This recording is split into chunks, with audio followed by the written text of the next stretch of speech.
Hey, so,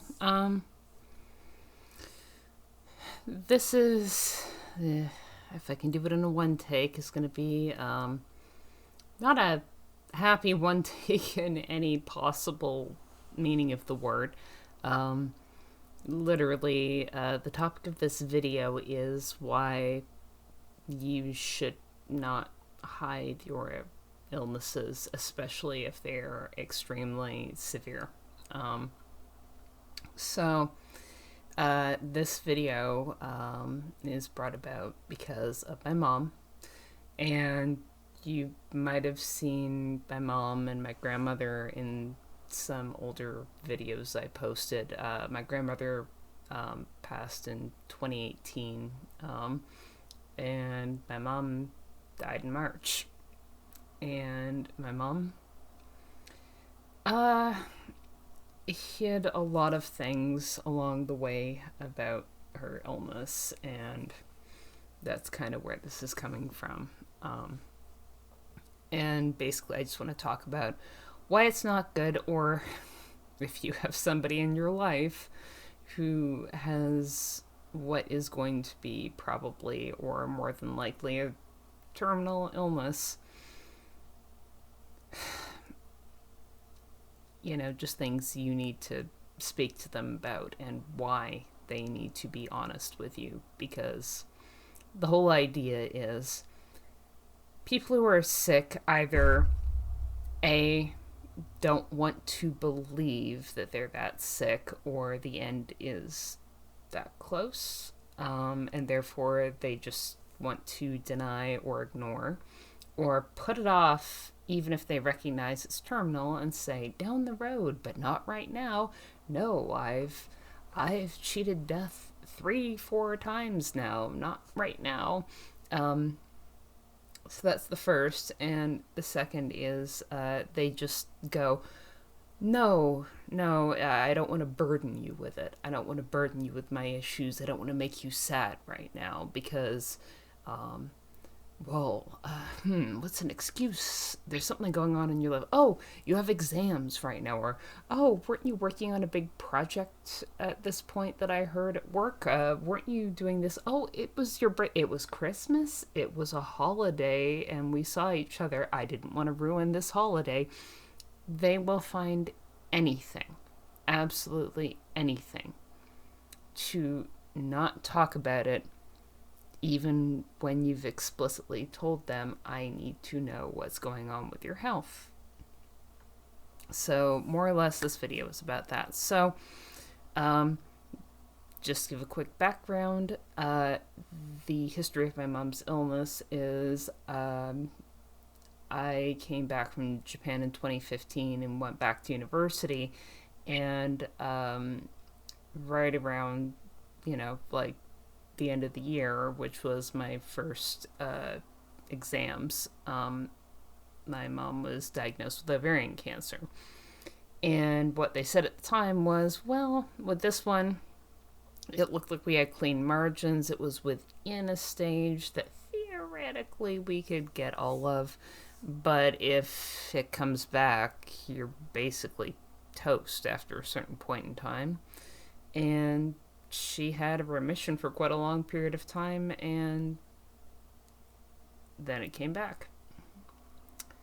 And then it was just more, how long can we push it? So from 2015 to 2023, to be fair, is actually beating the longevity odds as far as I've seen them. That is highly unusual for a woman in their 60s to be able to do that. Um, she had many rounds of chemo. Uh, her her cancer metastasized to brain tumors, which were successfully one removed, one radiated, and that was ovarian cancer in her brain. And the last thing was, and I might discuss this elsewhere because I don't want, like, I know at some point people are going to go all conspiracy theorist about this, about don't take medications, about Myodisplastic anemia, which is technically leukemia, or pre-leukemia that progresses to leukemia, which is a thing you can get from extremely aggressive chemo. That was also killing her, but it was the ovarian cancer growing back in and around her spine that actually did kill her. So it was the original thing, but I do feel I actually need to make a video about myelodysplastic anemia so that people understand that literally my mom got it because she had terminal cancer, and when she had 3 remissions, I think. That's a lot. It's a lot of remissions. And that's actually not counting the brain cancer one, technically, so I guess 4. She had a lot of remissions. They gave her a lot of chemo. And when you take that many drugs, where once you're past your, first treatment, when, you have the surgery and everything, and they give you the chemo, hoping it kills anything that they didn't catch, and then it comes back, you're done. Like, you're done, whether it's in a year or in 2 years or in 5 years or in 6 years. They're not wrong. You're done. So they give you the things that will hopefully, beat it back the hardest, because honestly, the thing that it will cause long term, which is myelodysplastic anemia, it turns out actually it will fight to kill you at the same rate as what your cancer will eventually, but didn't win. Nope, ovarian cancer won. Ovarian cancer won, and ovarian cancer killed her. So, this is not what I'm here exactly to talk about. It's about how things progressed over time. So, when she first, I said to her at the time, because I think it was, God, I feel like it was sometime before Christmas that I went to see her, because I used to, back then, in 2015, go back home more often. And she had been complaining about, abdominal swelling. And I saw her and I'm like, oh my God, what is going on? Because literally she looked like her stomach was swollen, like she was kind of pregnant. And the term for this is actually ascites. It's when you have a tumor and tumors cause just fluid. It's just saline type fluid around it. And I said to her at the time, because I'm immediately on Googling like crazy, and I'm going, I think you have a tumor, you need to see a doctor immediately. And she's like, no, absolutely no, there's no way I have a tumor, let's just enjoy Christmas together, kind of thing. And I'm like, no, you need to see a doctor now. And I believe this was before the trip that I came back for Christmas. And then she did go see a doctor, and she went, I actually seem to have an ovarian tumor, so you weren't wrong. And I'm not going to have it taken out until after the holidays, though. They offered me a slot on December 22nd. I could have it out now, or the next one. I chose the January 7th. And I always wonder at this point, I'm like, could that have been the difference? Could that have been the difference?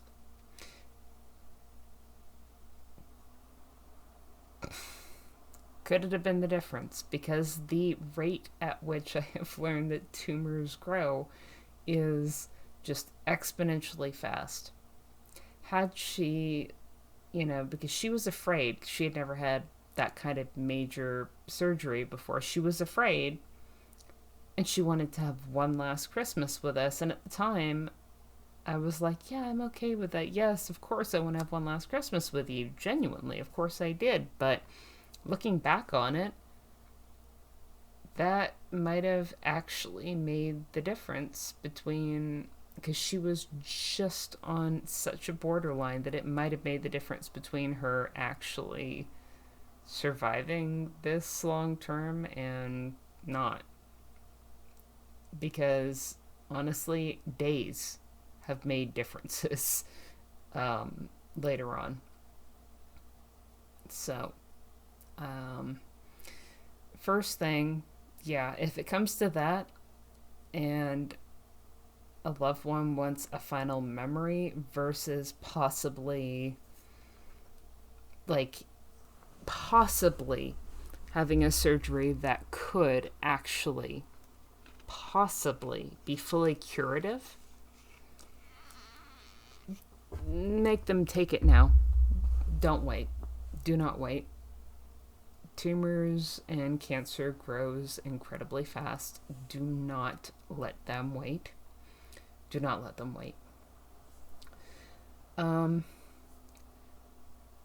So she had her surgery at the beginning of January, and she was in remission for quite a while. They gave her a form of chemo to go with it, just to try and kill everything that wasn't there at the time, or that wasn't removed if they couldn't see it.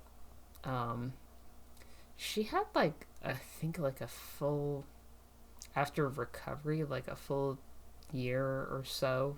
Maybe it was a year and a half. That was her longest remission. It was good. God,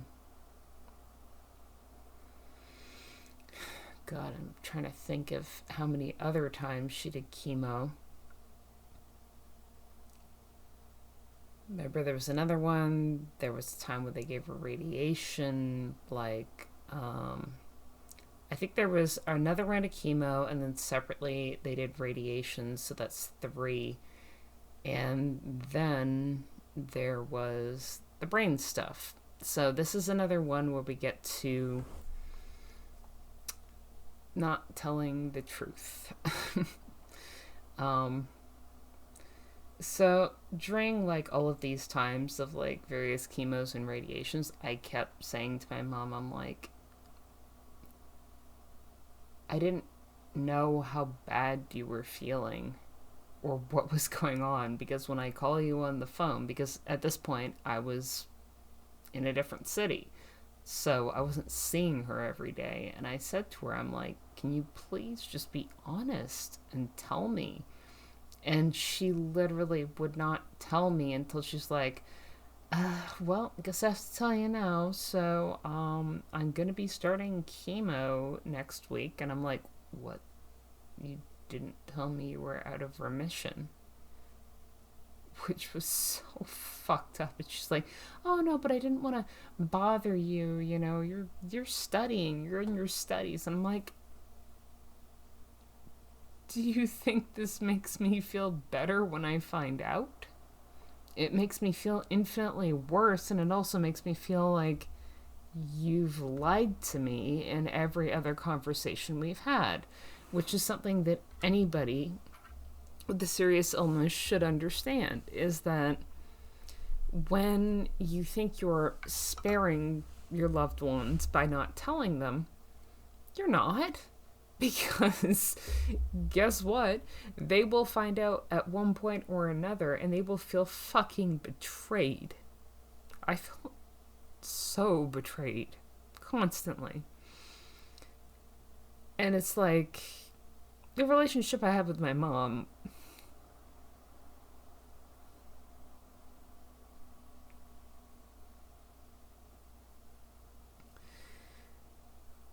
She was one of my best friends.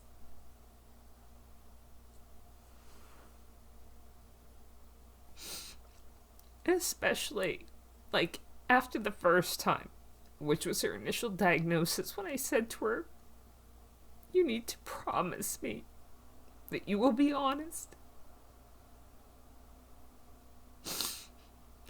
And you won't lie to me again, and you will tell me everything. Like, I don't care if you think is gonna burden me. That's my decision that I want to hear everything. I want you to be honest with me and tell me everything. And she promised.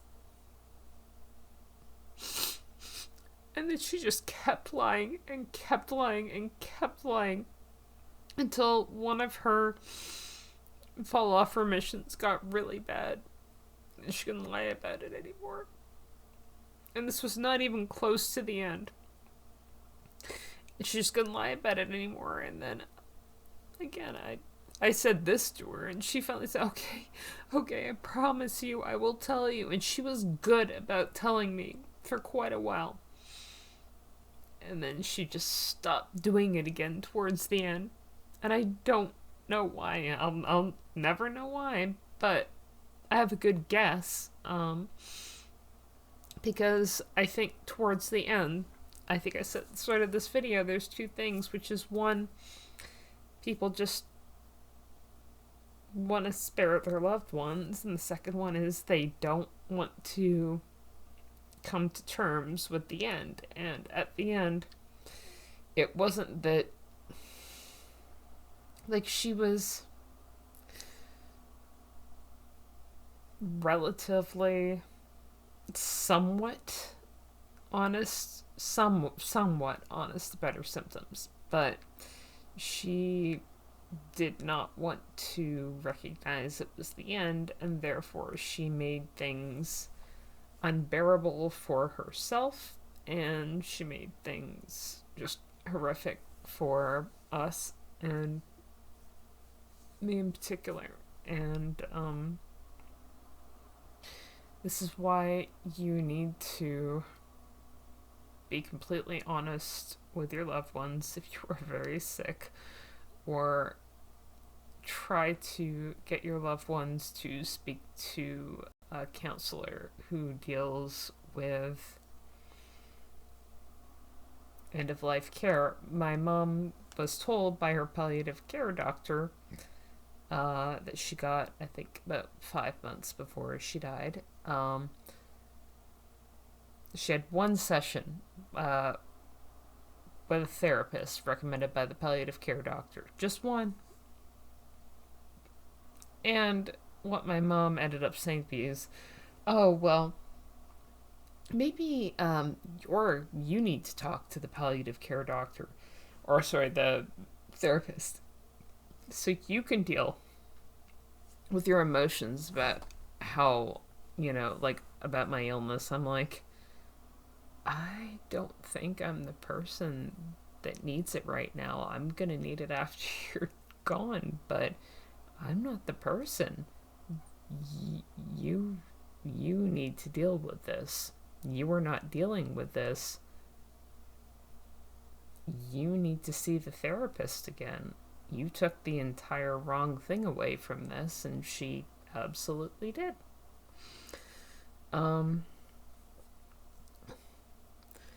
Like, trying to think, when was it? Where I knew she was lying to me again is when she ended up with the brain tumors. I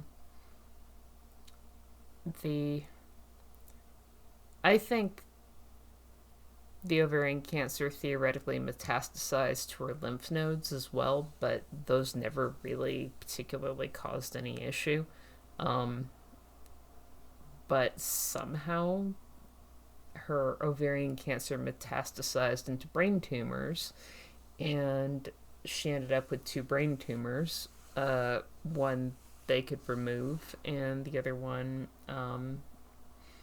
they did radiation on, and it took it down. But what happened before that, she had said to me vaguely, it's like, oh, I feel kind of foggy, or I feel a little bit weird, or I feel a little bit this or that. But, I big, it's fine. I'm just a little tired. I'm just a little tired. Not being honest. I don't know whether it was with me or with herself or both, about her symptoms. And then she was part of a ladies' cancer group, and she went to say goodbye at the hospice for one of their friends, and she literally hit a parked car pulling in, and some of the other ladies from the cancer group were actual nurses who went, "Oh wow, you are not okay.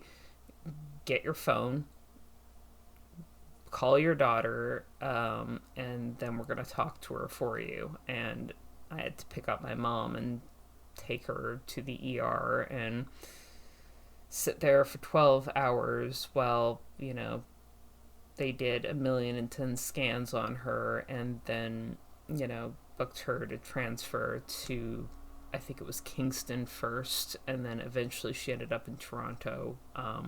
So that's a lot of travel.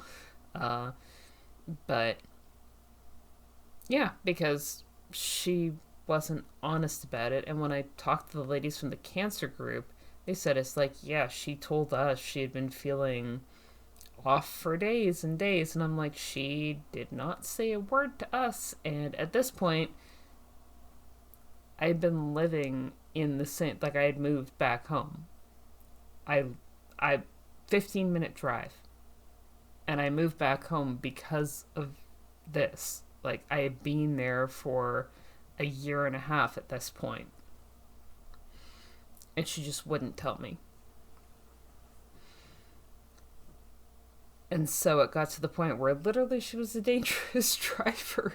She could have, and she admitted to me after, she said, because we had, I think, a family dinner the weekend before this happened, and she admitted to me after, she's like, yeah, on the drive home, I crossed the center line on the highway so badly that if there had been a car there, I would have killed both myself and the passenger in the other car. And I went, so you knew there was something extremely wrong to the point where you should not be driving, yet you did not call a doctor to say, hey, I've got a new symptom, and you didn't tell me, because I would have taken your keys away. And I did pretty much. There was a brief period after her brain surgery and stuff that I did give her keys back. She had to do a lot of driving tests, but it was a fairly brief period. But she knew I literally would have come and taken every single one of her keys and the car itself away, because I did physically take the car away from her after that point. So,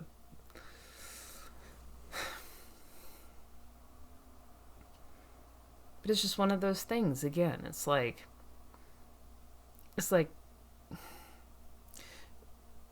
I understand living in the middle of nowhere. It's the middle of nowhere. It's looks like the middle of nowhere. It's outside of a city, but it's completely rural looking, and your car is your lifeline. There is nowhere you can go without the car. So you feel like you need the car, because you do need the car, but if we take the car, we will be on your beck and call to do things for you, but you can't be driving with brain tumors. And I feel like, oddly enough, it was just more and more of the, and I hate to use this because people use the term boomer incorrectly these days. My mother was born in 1955. She is actually a boomer. Boomer doesn't mean anybody older than you or anybody over the age of 30. It actually has a definition. It's anybody born 63 or before. And definitely you're safe in saying anybody born before 1960. she is very much a boomer, and it just felt like she just had this personal thing where, you know, I I work for this, I have my own car, I'm independent, I'm still strong, I'm still able bodied, and no one's going to take that away from me. And if I tell you, you're going to try and take things away from me, and you can't take things away from me, like my car that I worked hard and I paid for, and it's all mine, and you can't take my car, kind of thing. Like, it was just very, very much like that. And it's like, yeah, I know, but I'm going to be nice and not trying to have your license taken away. I'm going to be, very hush hush about this, but you got to give me the keys, and I'm going to take the car, and you don't have another car, so you can't get it back. So I'm going to park the car at my apartment, and I will hold it hostage in exchange for full and accurate doctor's reports, which and updates on your health, which you have not been giving me. And if I get the correct information, you will do a full, driver's test for me, which I did actually make her do at that point. And then I will maybe give you your car back. Otherwise, literally, you're going to have to call the cops. And if you call the cops, then I'm going to have to report you to the DMV and just have your license revoked, because that is where it is. It's like you're you're literally one of my best friends, but I'll do it. Like, come on. Like, you've got brain tumors and you're really not safe on the road. It's not just about you. If you were to kill yourself by driving off the road, we are aware that you have terminal cancer, not today, but soon. But you could literally kill somebody else, and you're aware of this. And I put it to her that way, which is why she let me keep her car for, I think it was like 2 or 3 months, where we did all of her errands for her, all of her groceries, did everything. She had friends where if they were going to go and do social things, her friends would come out and pick her up and take her there. But that was just another one where it's like, and I said to her, I'm like, how long have you been feeling like this? And it had been so much longer than she told me. And it's like, again, don't do this when you're sick. Like, if you have something where you might not just be a danger to yourself, but to random strangers, please understand that your sense of, I need to feel independent and I need to feel, normal to keep my sense of normality for my own health. Like, it's important to feel normal and try to feel as empowered as you can when you're ill, but not if it will literally possibly kill other people. That's fucking insane. Don't do this. It's awful. And when the people who care about you find out about it, like, we're just going, oh my god. If I had known, like, I couldn't imagine if, because of her brain tumors, she just veered past the center line and murdered a bunch of people in an oncoming car.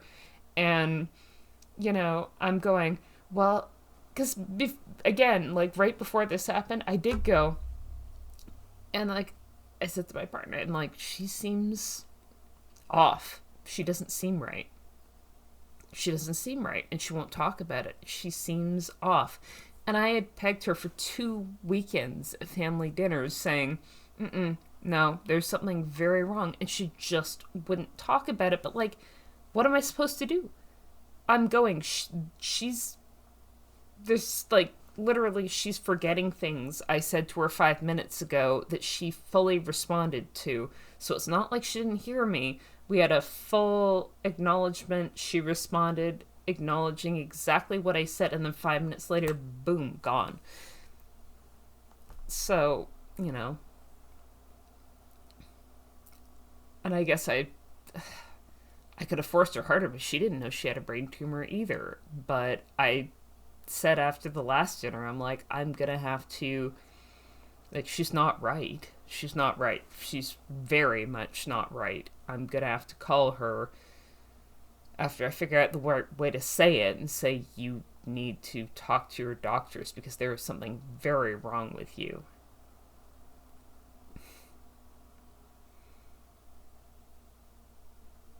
And I didn't, because she was pushed back too hard, which is another thing. When you know there's, like, she got defensive. Don't get defensive with your friends and loved ones, because they're just sometimes trying to stop you from killing yourself or others via your illness, or also just want you to catch your illness fast enough, because it wasn't the brain tumors that ended up coming back and killing my mom. They were still technically in remission when she passed, so. But, you know, if when I had originally seen them, and again, you know, things have gone differently and what ended up progressing faster, every cancer, like, people think they've got time. It's like, oh, well, I can wait a week. No, you can't. No, you can't. No, not depending on the cancer, you can't. And when it comes to things related to ovarian cancer or anything in relation to leukemia, you cannot. They are very fast. Very fucking fast. Like, a day can make a difference. So, never think you have time in that sense in dealing with things. Never.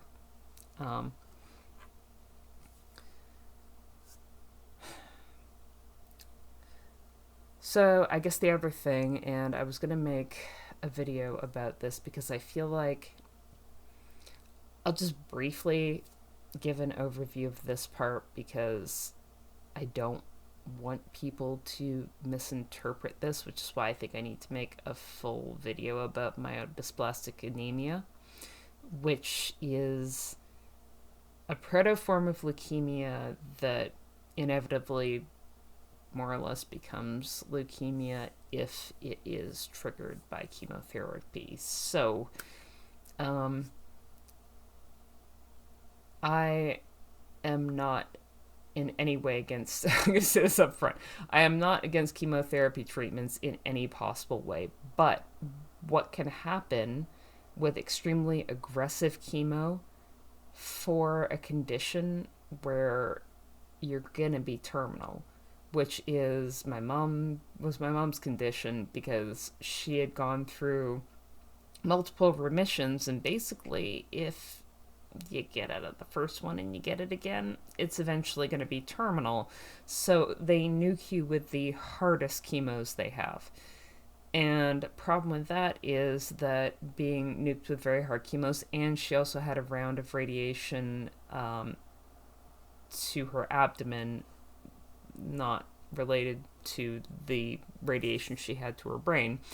But all of that, and specifically the extremely hardcore chemos that were meant to stave things off for as long as possible, can literally cause you to have leukemia because it affects your white blood cells. And then once things kind of get to the end of things, it is kind of a race as to what kills you first, your original cancer versus having to have, she was up to 2 to 3 times a week blood and plasma transfuse or platelet transfusions, just to keep her able to sit up, breathe, have any energy normally. Like, she was basically, as the palliative care doctor put it, transfusion dependent. And there is a certain point where it progresses far enough that it just doesn't do anything anymore. You would have to be hooked up to blood 24/7 because your bone marrow just produces nothing. And my mom's was still producing some things, but not enough. So it took a long time as well, and it was kind of until like she was starting to get blood transfusions, I think, before the brain cancer thing. And she had said, "Oh, I think it was just, low hemoglobin and things like that, and that's why I was confused at first." I think actually, I can't remember, but I think that's what she said actually after I said to her, you've been kind of weird at the family dinners, and she put it off to that, which made kind of sense to me at the time because she had been getting blood transfusions, but obviously that wasn't really it.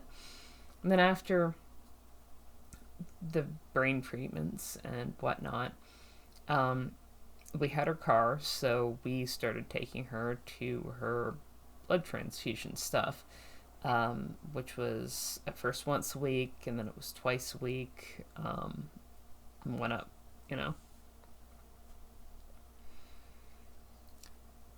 But like the other thing that she kept from me for a long time was like how, like, she always said, right after, she's like, "Oh, I just got out." It's like, yeah, it took 5 hours, being in the blood clinic, but now I feel great. And it's like, okay, I'm so glad you feel great. And then, we'd take her to go do whatever she wanted to do or go home. Um, but she never said how she felt in between. And I didn't find out for ages that, when she was on the once a week, she spent like 4 days in between, like practically being unable to move. Um, and it was only really like, again, when she ended up with, oh God, there were a couple of infections, there were a couple of other things that landed her because she had super low white blood cell counts because of Myodisplastic anemia. She ended up in the hospital for like 4 or 5, 6 days, inpatient multiple times.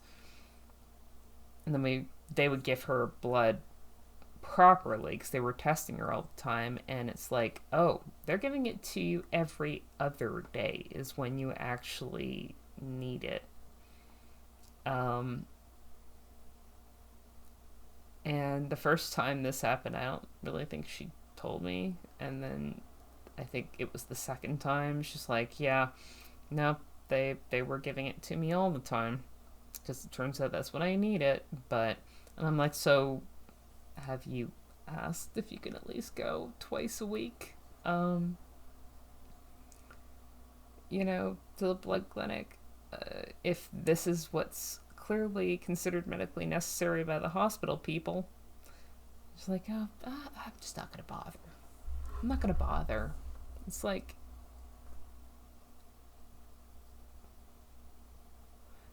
and then I said to her, I'm like, so, when I call you and you're like, yeah, I'm just really tired now, so I'm just going to go. It's like, is this why? Because I'm calling you towards the end before your next weekly transfusion? And she's like, yeah. I'm like, so you just lie collapsed for half the week because you won't ask. I'm just like, well, yeah, more or less. Which was insane. And then finally she got bumped up twice a week, which really helped for quite a bit. But by the time she got bumped up there, it was getting bad. And the myodysplastic anemia had gone from being that, which is technically like a form of pre-leukemia, to basically she had full-blown leukemia at that point. So, like, she would have benefited a lot more before then. And I understand, like, blood supplies are not something that... It's a hard one. It's a hard one because I feel like she also, kind of felt guilty in some ways for taking blood that could be used to save somebody from a car accident or something else, and basically is keeping her alive, this dying woman. You know, but to be fair, there are people who specifically do donate for that reason. And it is also something, just to let you know, it is also prolonging the life of people who have cancer, where it's going to be terminal, and the chemotherapy has just ripped apart their bone marrow. So if you donate blood, be aware that this is one of the things that your blood does go towards, but it does give people more time with their relatives. So it's not just, for surgeries or, for people in car accidents or people who fell off a roof or bleeding out. It is also for people who have various bone marrow disorders caused by extreme chemotherapy, meant for people who are basically terminal cases, just to prolong their lives. And it is a good cause. Like, if she hadn't been able to ever get a blood transfusion, she probably, I'm trying to think of when she got her first one, she would have died a year earlier, easily, So whoever had the A type blood, he was donating in our local area. Get my mom going for a year, so thank you. Oh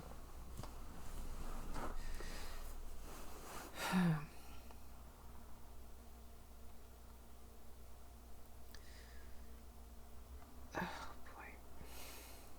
So the ending stuff, this is...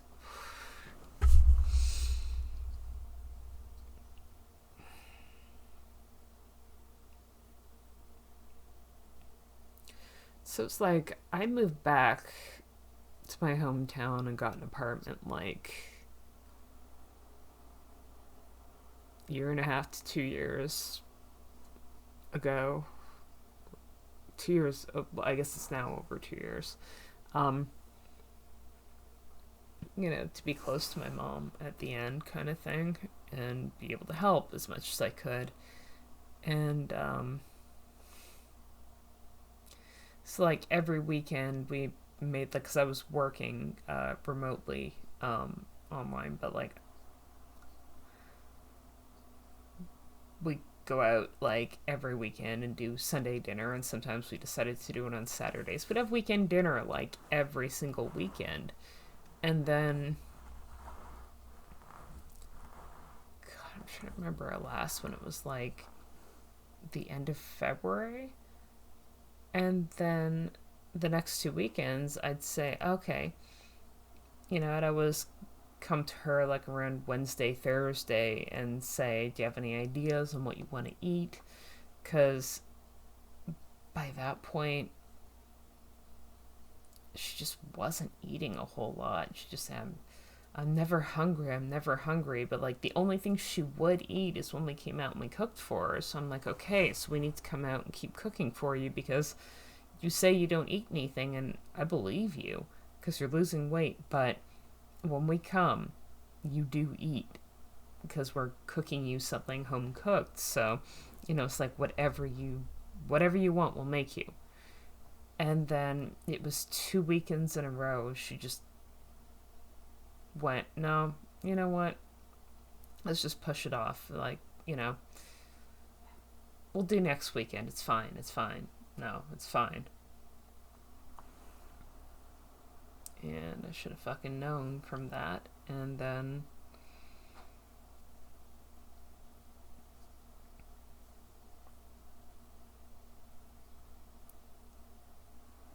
I get a fucking call from her just crying and going, I'm not okay, you have to come out. And she had done this to me once in the previous week, because she was at the point where, as far as I can tell, like, her tumor had come back somewhere towards her spine, and it was causing her a lot of problems and pain. And not that we knew it at the time, but it was a good guess. And she'd called me once before, and like I had already talked to her palliative care doctor saying like you need to up her dosage of like, you know, Dilaudid morphine, like whatever you're giving her, like she needs more of this. But like the problem was that my mom was forgetting to take this stuff, and she was just so foggy. And I said to the doctor on the phone, I'm like, she doesn't remember to take it. I I'm not living at her house, you know, like I tried my best to create systems and things and timers and set it in her phone and have like pillboxes and things where it's like you take this at this hour, so you've got a long lasting for 12 hours. You take this one if you have breakthrough pain, like take this, take this, take this, you know. And it's just my mom refused to kind of take them. And like at first when she wasn't taking them,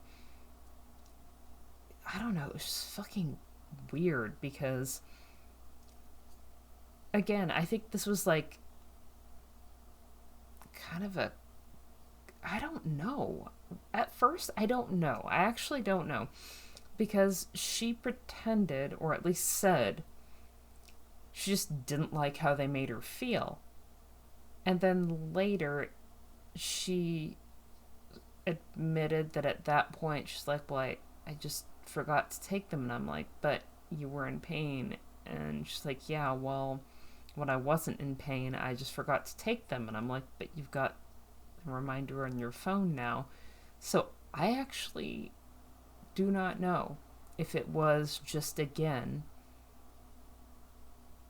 an issue with not wanting to take opioids or not. Because, God, my partner's dad, we actually also had to watch die horrifically of cancer.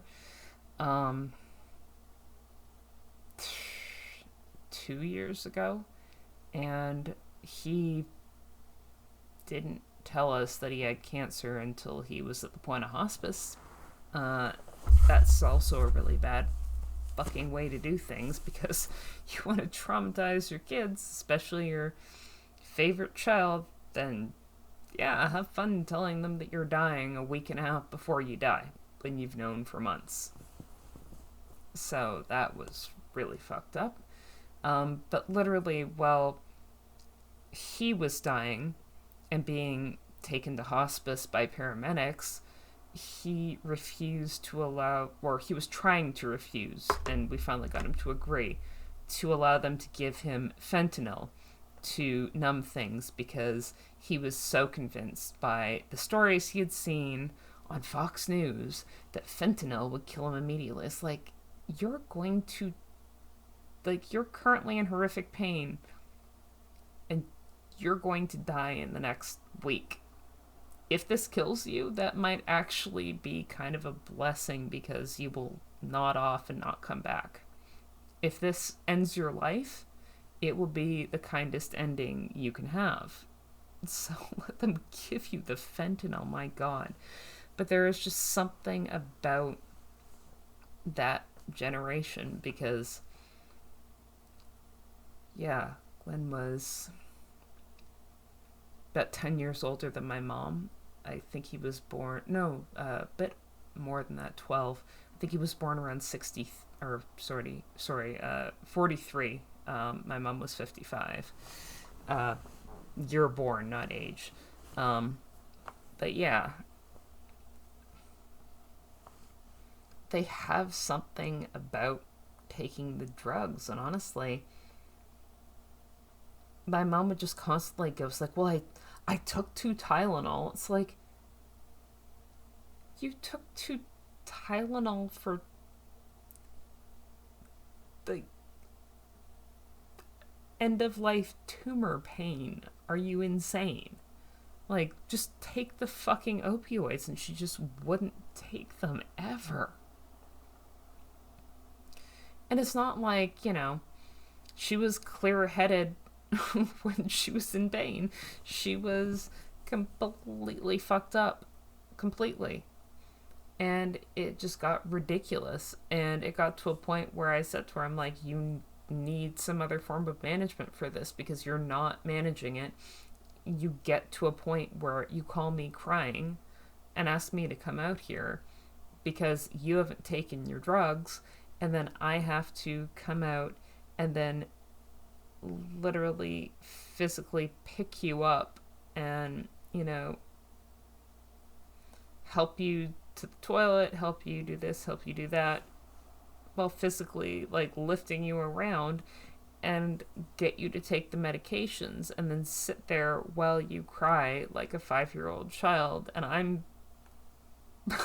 like, I'm being traumatized the whole time. It's like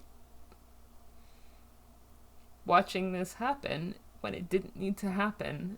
And then finally, after like an hour and a half, you start to come back and become a person again, mentally.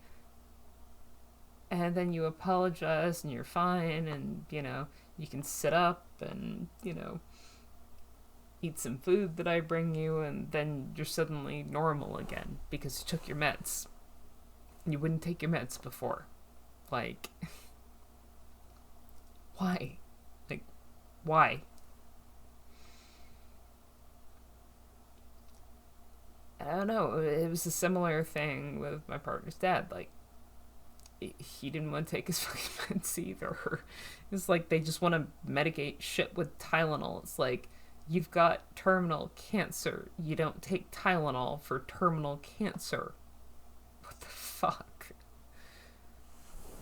And it's like, no, you're like, even if you don't like the mental feeling you get from opioids, the mental disability you get from extreme pain is infinitely worse. Trust me. You're not a person anymore at that point. You're just a screaming child. You become a screaming child. It's not better. It's not better. And who gives a shit if you get addicted? Addicted to fucking what? You're dying. Take all of it. It's one time where you can take any fucking drug in the world and it really doesn't matter. But the last time my mom did that to me was the worst one because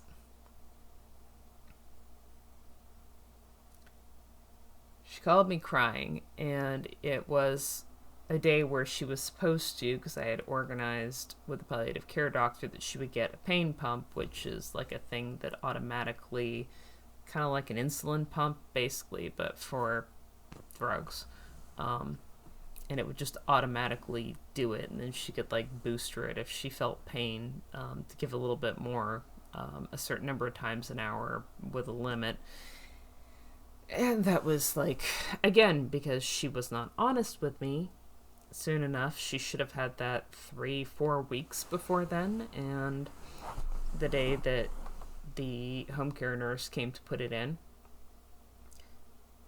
she already had not taken any of her medications. She was in a horrific state when the nurse showed up, then in her hazy state threw a fit because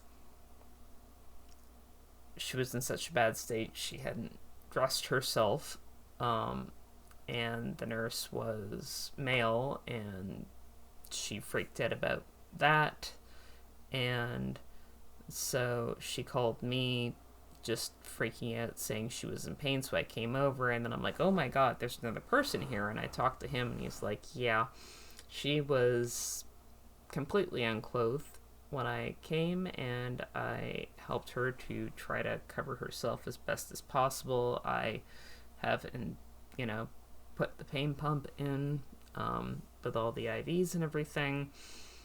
She was very much not happy about me being a man, and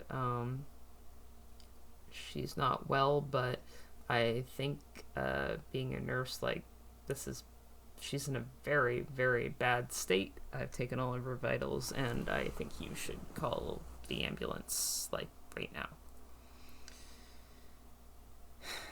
And, like, I spent the time that I normally would trying to see if I could get her to come around, and it wasn't like before. So he left, and then I called 911, and that was it, because she went to the hospital. And another thing, again, being stubborn doesn't help you, because she went to the hospital, and she was just in, like, a normal ER wing for a long time, because she wouldn't, to go to hospice, and she always said, I'd like to go to the hospice, it's really nice, and the hospice here is really nice, but to go to the hospice, or even the palliative care wing of the hospital, where it's quiet and everybody's really nice and everything, you have to sign a DNR, which is something that she was not aware of, and she wouldn't do it for, like, over a day. She wouldn't do it. And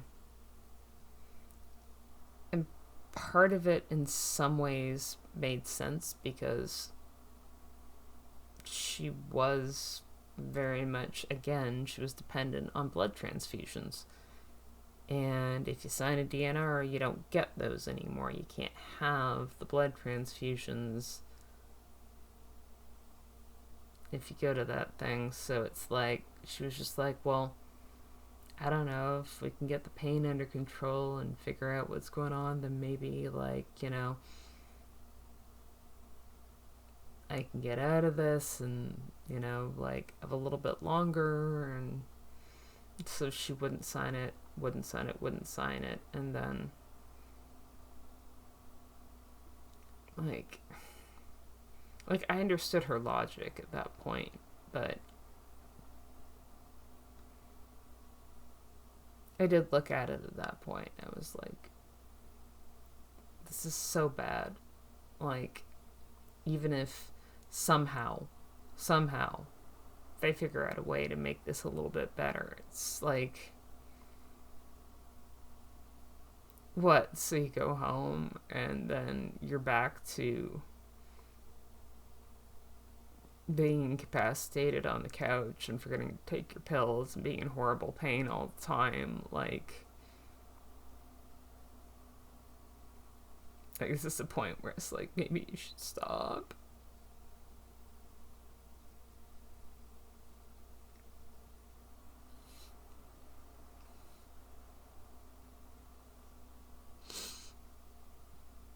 So what it ended up being was, like, I had been there, and then I went home. And the nurse calls me at, like, 4 o'clock in the morning and says, you know, your mom's screaming that she needs to talk to you. And you need to come over immediately. So I got up and I came over at 4 in the morning. And she's just like, just let me die.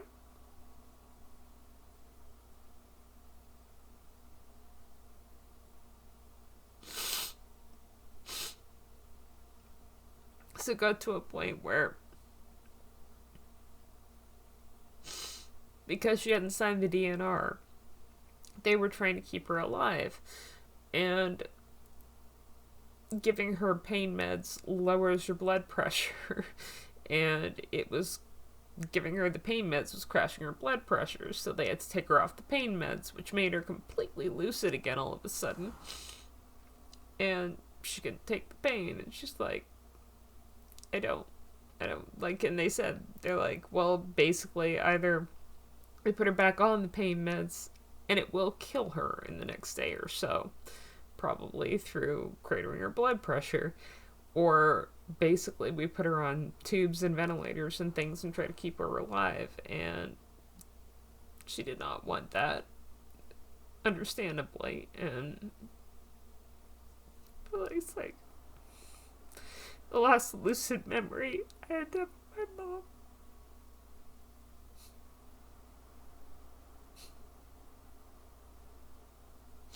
was her crying and begging me to let her die.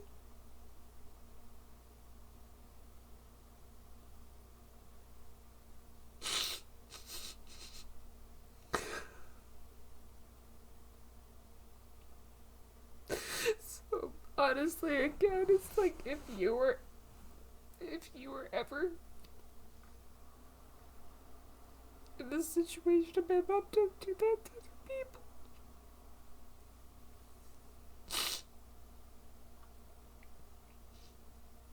You might think you're being strong and trying to soldier on its end, or you might go be just be in denial about the fact that you're at the end. But the thing you have to remember is that the people that you love, that you feel like you're trying to protect, are gonna have to live with the memories of this stuff.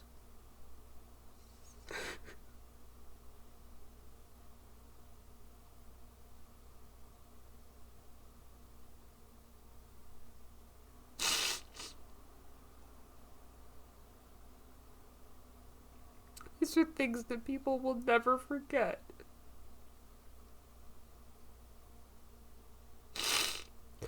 It's like there's a certain point where when you are terminal, you need to think about those that are left behind rather than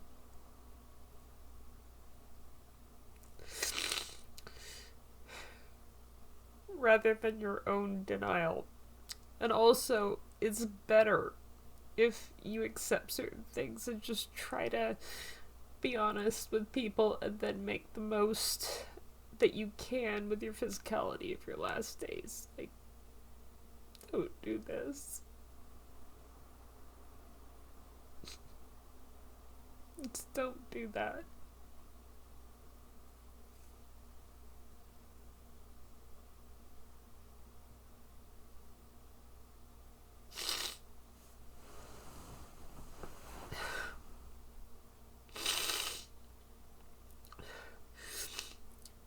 So after that point, they said to me, because I'd already brought in powers of attorney, because I just went,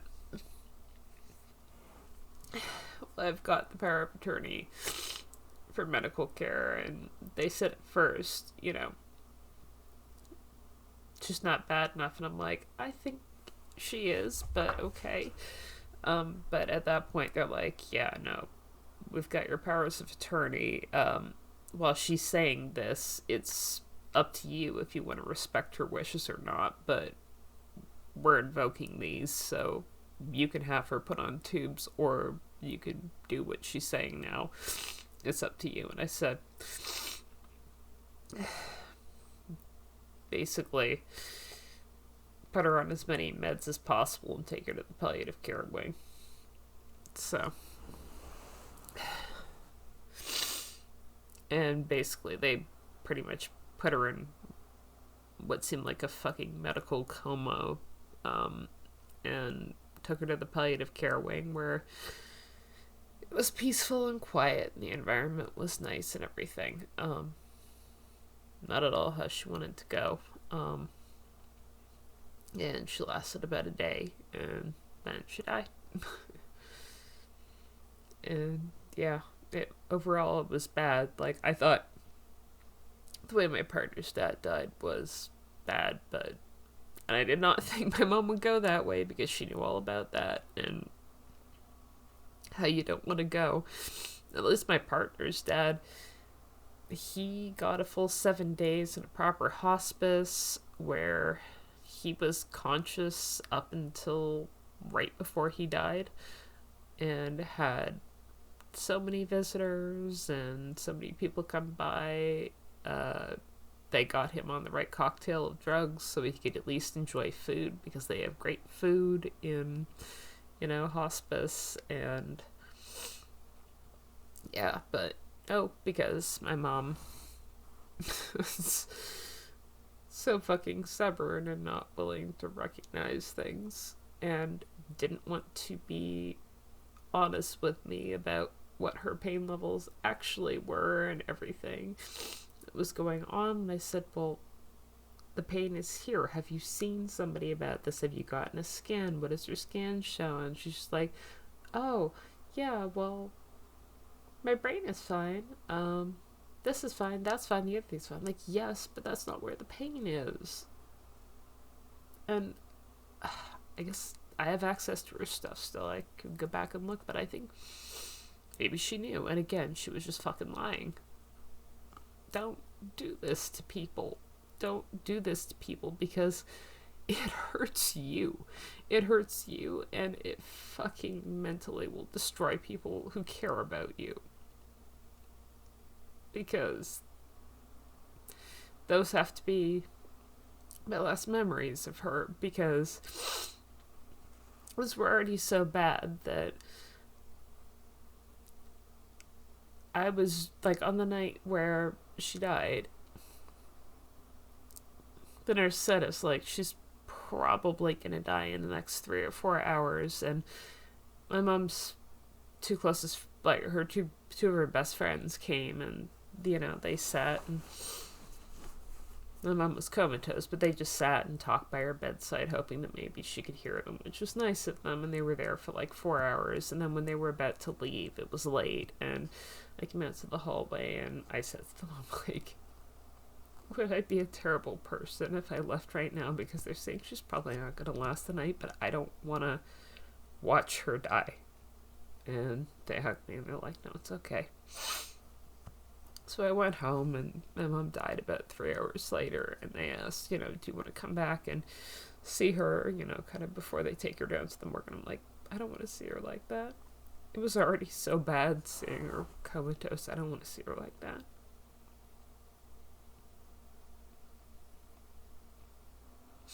It was the same thing with the funeral home. They said, you know, do you want to see her before she's cremated? No. It's like, it was bad enough. It's bad enough that my last visual memory of seeing her is, like, comatose, basically. I don't want to have my last memory being her dead. So, no.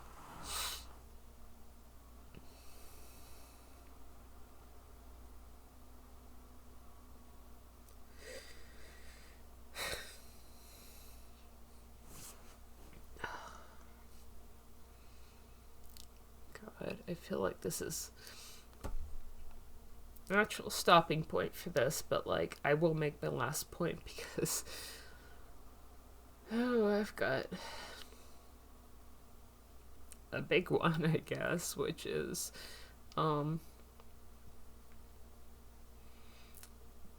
people who are not honest about their illnesses, or honest with themselves, it seems, or honest with their loved ones about how close they are to the end. Even if you can make them fess up for a little bit of time, like I did with my mom, where they'll say, yes, I understand that I am dying, so yes, I will prepare, you know, for things. And the fact that I'm dying, I will prepare my wills, I will prepare, you know, this or that or the other things, so that when I die, because you're going to inherit things, that you will know what to do, and it will be easy. Don't trust them. Because my mom was just the most OCD person ever, who I just got a bit of benefit from that, where she had password lists and lists of bills and things that normal people would not have. Like, she has an entire binder this thick of every house bill she's paid going back to 2013 that she put in an Excel spreadsheet, would print off, and then update if it ended up being different. Like, extreme levels of neurodivergence. And that's the only reason why I've been able to keep things together. because I made sure that she did have a will. But everything else she said she would do. Things where I said, can you even just, here's how you use your phone recorder on your phone. Can you just, even if you're tired in a particular day, like, you have enough energy to talk to me some days, like just talking to your phone, and here's like a list of 10 things. I just texted them to you that I don't know how they work. It's like, just explain to me, what are the things in the basement? Because the only reason why I know that this is a water softener is because you had us lift the salt for you when you got too weak. If you hadn't had us do that for you that one time at the end, I wouldn't even know this is a water softener, because it doesn't say that. And I don't know what this tube thing is with the thing beside it. I don't know what anything is downstairs. It's like, you said there's a well pump somewhere. You said sometimes it has to be restarted and it's hard to do. Okay, which one is it and how? If there's a long enough power failure, I literally can't restart the water to the house. Like, these are things where I had that conversation with her, and she's like, no, I will absolutely, I will, like, yeah, it's a great idea, record audio guides or video guides. I will absolutely do that for you. She didn't do that. Or even, like, some financial thing she said she would do, where it's like, oh, I should see about transferring this into your name or joint names. Didn't do it. Like, months beforehand, not like right at the end. Like, the guides were closer to the end, but like other stuff, didn't do it. And I'd follow up, and it's like, oh yeah, I just haven't gotten around to it yet. But she didn't do it. Like, none of it she did. And the amount of things that were not, like, there were things where I went, oh my god, I absolutely thought this would be done, and no, 100% not done. Like, the number of things that were not done blew me away, because again, this is like the most OCD, must have everything ducks in a row type person, just flat out lied to my face for about the last year about how prepared things were, and how she didn't, as much as she didn't want to stress me out before she died, she didn't want to stress me out after. And it's like, now basically I'm like left with a pile of shit. Like,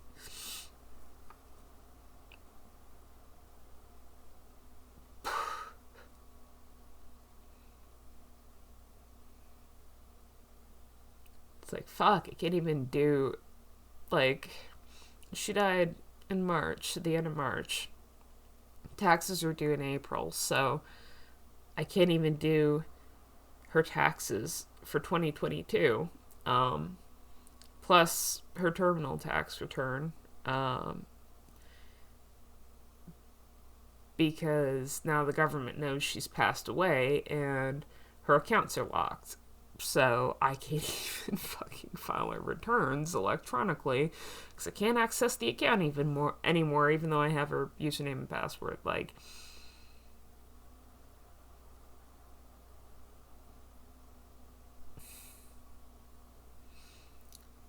so yeah, I'm just kind of stalled in feeling extremely overwhelmed.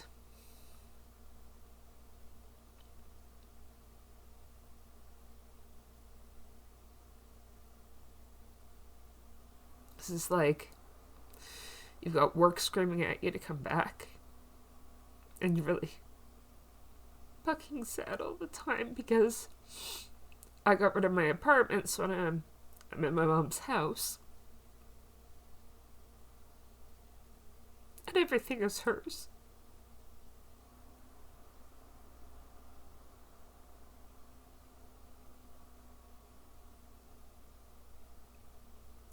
So it's not like I could look anywhere and not be sad. And I work from home, so I'm here all day.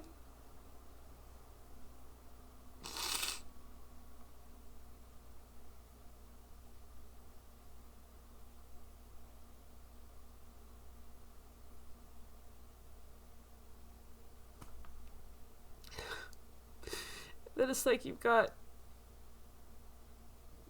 you know, because I'm not working that much because of this. It's like bills pile up. I'm burning through my savings, not making money, and then trying to deal with the estate when I have the fun fact of, to be appointed by the court as an executor, they want you to value the estate. Where it's like, but how do I do that if I legally don't have access to talk to people who have accounts or investments? Because every single one of those that I've tried to nail down, because again, the only guess I even have, like, she could have investments I don't even know about, because again, she didn't tell me. I have a list of passwords.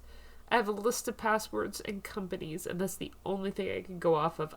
I only found out she had a tax-free savings account. Thank God I found out, because it's got $10,000 in it. I'm the beneficiary, but I only found out about that one because they randomly sent a letter, just happenstance, that they send once a year that says, here's your new updated account balance. And I'm like, oh my God, and this lists me, so I can deal with this one. And those guys are ghosting me for some fucking reason, despite the fact that I should be able to talk to them. But it's like, I can't become a court-appointed executor, despite the fact that I'm named in the will, unless I can value the estate according to the local government here. Yet, I can't find out the value of all of the assets because nobody will talk to me otherwise. And while I can illegally go into the accounts I know about, there's some things I just can't do, you know, like some investments, they, like, I can't, they won't talk to me unless I am appointed executor. So it's like, I don't know what to do. And this is the kind of thing that, again, you know, we had talked about beforehand, because I had said to her, because I actually knew some of these issues, because once and only once I helped somebody a bit with something like this, and I knew that this stuff was incredibly hard to deal with, and I had talked about it with my mom, and she said,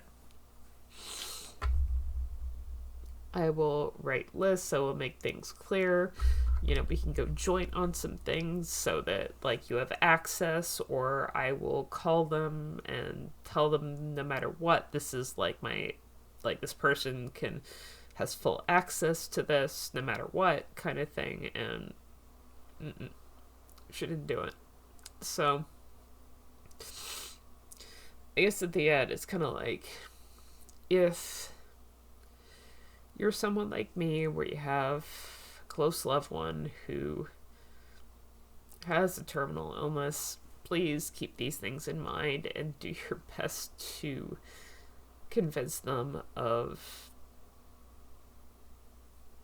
God, don't leave, you know, hospice, for instance, up to the end, because you don't want to do that.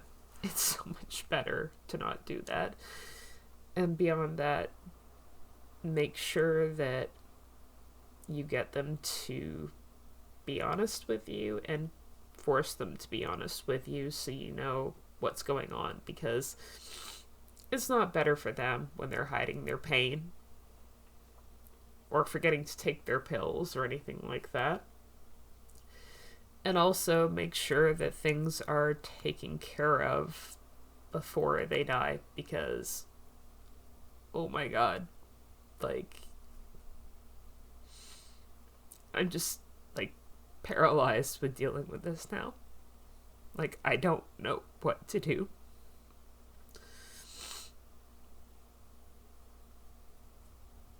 And, like, the amount of stress if things are not dealt with properly beforehand, before somebody dies, and the amount of stress that puts on their loved ones after they die, whether they mean to or not, is absolutely insane when they're already dealing with the sadness and depression and loss of, you dying. Like, don't do that to anybody.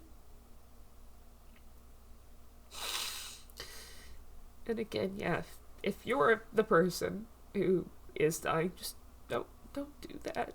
Don't do that to other people, because there's a period where, but I'm the person who's dying. This is happening to me.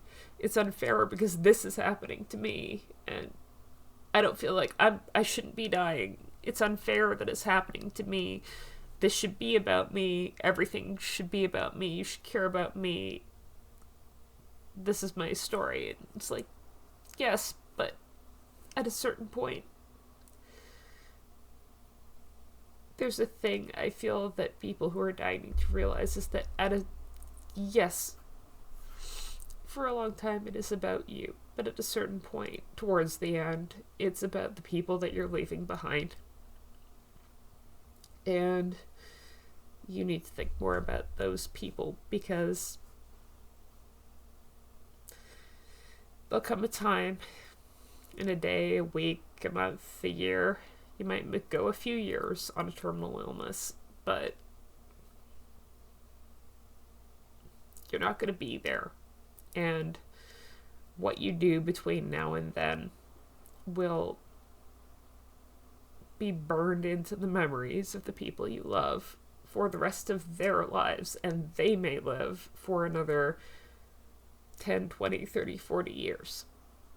So think about what your dying legacy is. Not just when there were good times, but think of it as your dying legacy, how you died.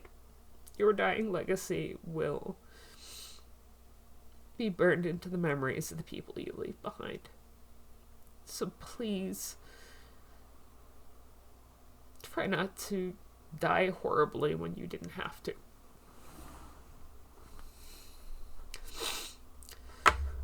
Oh boy. I'm probably not going to post this, because I think I've been talking for 2 hours and nobody's ever going to listen to this, but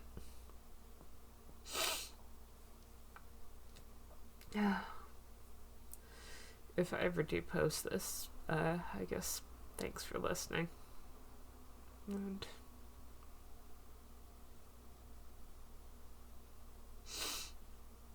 I don't know, I'm just really sad.